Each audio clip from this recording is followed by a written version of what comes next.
Assembly ఎన్నికల మందు తెలంగాణ రాజకీయం వేడెక్కింది. అయితే తాజాగా డీకే రేవంత్ రెడ్డి పేటీపై బీఆర్ఎస్ ఎమ్మెల్సీ కల్వకుంట్ల కవిత నిప్పులు చెరికారు. రేవంత్ డీకే దిగిన ఫోటోను షేర్ చేస్తూ ట్విట్టర్ వేదికగా కాంగ్రెస్ పార్టీపై విమర్శలు గుప్పించారు. అప్పుడు ఢిల్లీ, ఇప్పుడు ఢిల్లీ, కానీ ఇప్పుడు హయం బెంగళూరు అని అన్నారు. కాంగ్రెస్ పార్టీ అంటేనే తెలంగాణ ఆత్మగౌరవానికి తాకట్టు పెట్టడం, ఢిల్లీ గల్లీలో మోకరిల్లడం అంటూ ధ్వజమెత్తారు. అయితే కవిత ట్వీట్ కు రేవంత్ రెడ్డి కౌంటర్ ఇచ్చారు. గల్లీలో సవాళ్లు, ఢిల్లీలో వంగి వంగి మోకరిల్లి వేడుకోలావు, ఇది కేసీఆర్ మ్యాజిక్ కు జగమెరిగిన లిక్కరు లాజిక్ అంటూ మోడీతో కేసీఆర్ ఉన్న ఫోటోను జోడిస్తూ రీట్వీట్ చేశారు.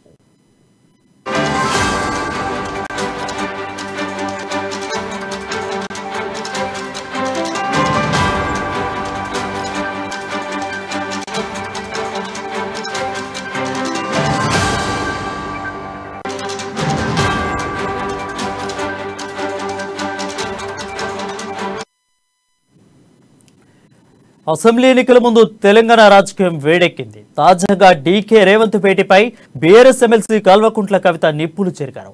రేవంత్ డీకే దిగిన ఫోటోను షేర్ చేస్తూ ట్విట్టర్ వేదికగా కాంగ్రెస్ పార్టీపై విమర్శలు గుప్పించారు. అప్పుడు ఢిల్లీ, ఇప్పుడు ఢిల్లీ, కానీ ఇప్పుడు వాయా బెంగళూరు.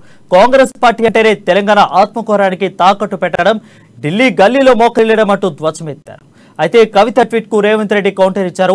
గల్లీలో సవాళ్లు, ఢిల్లీలో వంగి వంగి మోకరిల్లి వేడుకోలు, ఇది కేసీఆర్ మ్యాజిక్, జగమెరిగిన లిక్కర్ లాజిక్ అంటూ మోడీతో కేసీఆర్ ఉన్న ఫోటోను జోడిస్తూ రీట్వీట్ చేశారు.